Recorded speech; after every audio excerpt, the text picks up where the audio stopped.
EBS 오디오북 삼성세계문학 제2권 장발장 원작 빅토르 위고 낭독 박지은 정영석 효과 김성열 구성 이혜미 수상한 사나이 1815년 가을 어느 날이었다. 프랑스의 프로방스 지방에 있는 디뉴라는 작은 마을에 배낭을 맨 사나이가 나타났다. 사나이는 46이나 47쯤 되어 보였다. 우람한 몸집에 떡 벌어진 어깨가 힘께나 쓰는 사람 같았다. 짧은 머리카락과 텁수룩한 수염에는 지저분한 먼지가 잔뜩 달라붙어 있었고 얼굴은 까칠까칠하고 검은 빛을 띠었다. 게다가 옷까지 낡고 바른 것이어서 사나이는 몹시 초라해 보였다. 저녁놀이 붉게 물들고 노란 은행잎이 나뒹구는 거리를 걷는 사나이의 눈빛은 불안해 보였고 발걸음은 무거워 보였다. 사나이는 주변을 두리번거리다가 한 음식점으로 들어갔다. 식사를 하고 하룻밤 묵을 수 있습니까? 음식점에 들어간 사나이가 물었다. 예, 어서 오십시오. 음식점 주인이 주방에서 큰 소리로 대답했다. 사나이는 배낭을 바닥에 내려놓고 난로가에 앉았다. 식사는 어떤 것으로 하시겠어요? 주방에서 나온 주인이 사나이의 차림을 훑어보며 물었다. 따뜻한 음식이면 아무거나 괜찮습니다. 사나이는 몹시 지친 목소리로 대답했다. 잠시 기다리세요. 주인은 건성으로 대답을 하더니 심부름을 하는 아이를 불러 귓속말을 했다. 아이는 주인에게 고개를 끄덕인 뒤 문을 열고 어딘가로 달려갔다. 주방으로 들어간 주인은 음식은 준비하지 않고 사나이를 흘끗흘끗 바라보고만 있었다. 배가 고픈데 아직 멀었습니까? 한참을 기다려도 주문한 음식이 나오지 않자 사나이가 물었다. 곧 나옵니다. 잠시만 더 기다리십시오. 주인은 거짓말로 대답했다. 그때 심부름 갔던 아이가 숨을 헐떡이며 들어왔다. 그러고는 주인에게 종이 쪽지를 건넸다.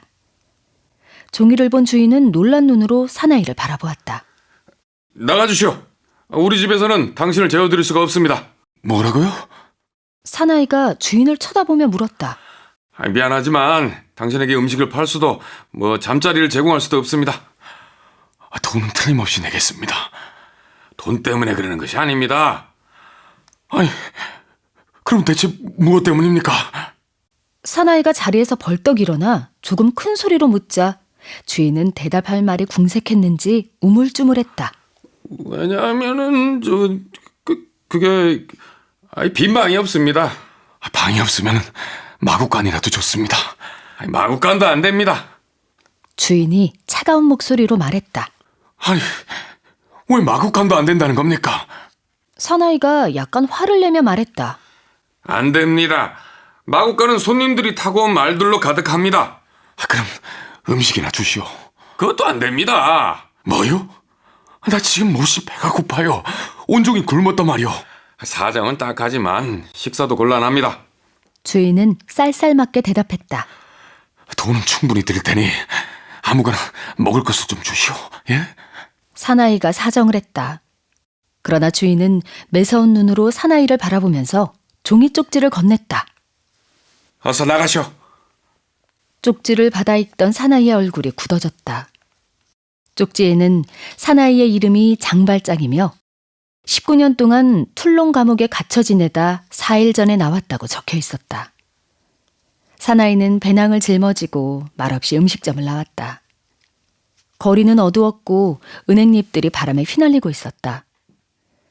인적이 드문 거리를 터덜터덜 걷던 사나이는 걸음을 멈추고 커다란 은행나무 아래에 가만히 앉았다. 입술은 파르르 떨리고 눈에선 한 줄기 눈물이 주르륵 흘러내렸다. 사나이는 주머니에서 노란색의 작은 종이를 꺼냈다. 그것은 다름 아닌 전과자들만 들고 다니는 통행증이었다. 사나이는 통행증을 한참 동안 바라보다가 눈을 감았다.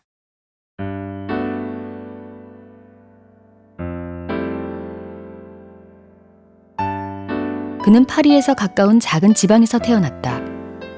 어머니는 그를 낳은 뒤 몸조리를 잘못하여 세상을 떠났다. 가난한 농부였던 아버지는 나뭇가지 치는 일을 하면서 그를 키웠는데 그만 발을 헛디뎌 나무에서 떨어져 죽고 말았다. 고아가 되어버린 그는 결혼한 누나 집에서 얹혀 살게 되었다.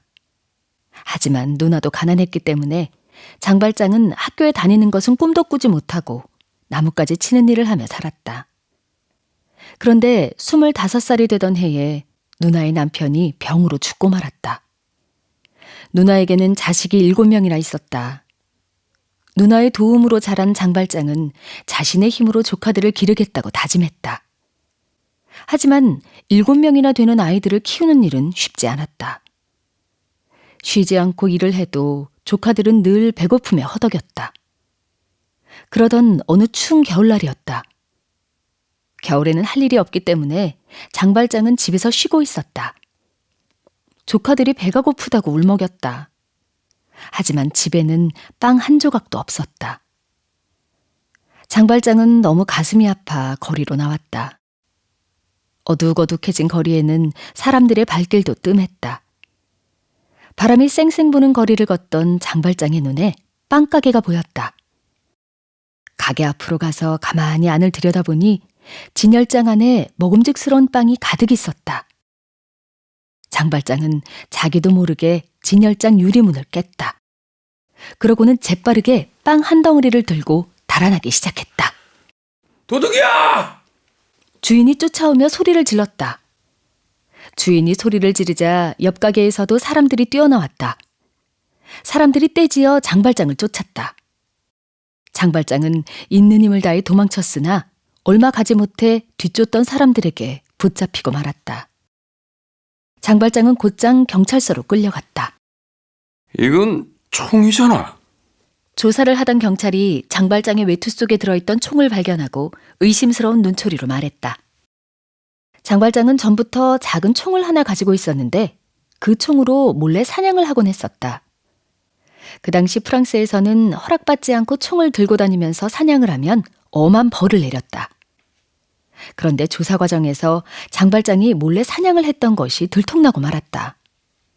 재판 결과 장발장은 5년의 징역을 선고받고 다른 죄수들과 함께 목에 쇠사슬이 채워졌다.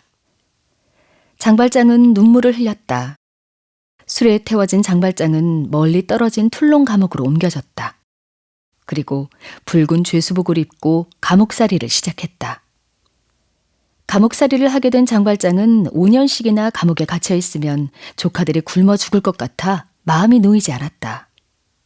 그래서 늘 어떻게 하면 감옥을 빠져나갈 수 있을까 생각했다. 좀처럼 말도 하지 않고 웃지도 않았다. 오로지 탈출만 생각했다. 그는 몸이 튼튼하고 동작이 날쌔다. 또 벽을 요술 부리듯 올라가기도 했고 서너 명이 들어야 할 만큼 무거운 짐도 혼자서 거뜬히 들었다. 그런 까닭에 다른 죄수들은 꿈도 꾸지 못할 탈출을 계획할 수 있었던 것이다. 4년째가 되던 해, 기회를 엿보던 그는 탈출을 시도했다.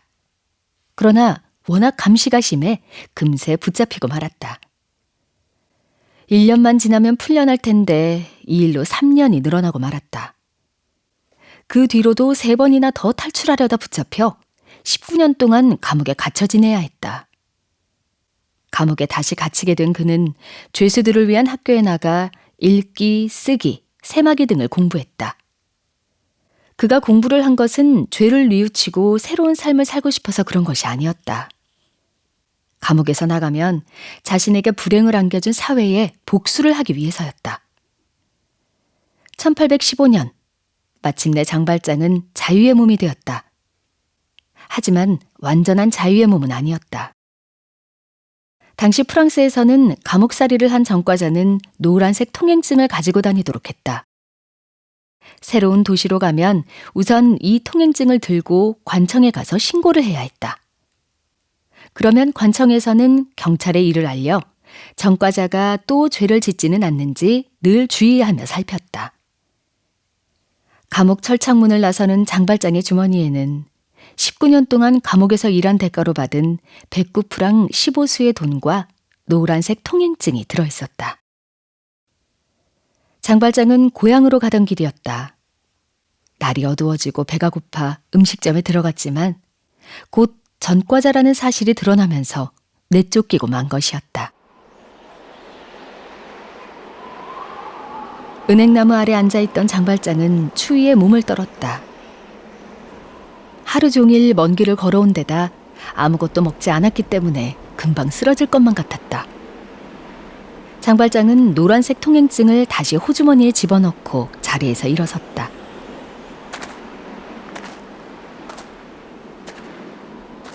디뉴 마을의 거리는 이제 캄캄해졌다.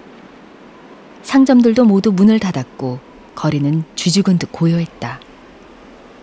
하늘에 떠있는 초승달만이 희미하게 마을을 비추고 있었다.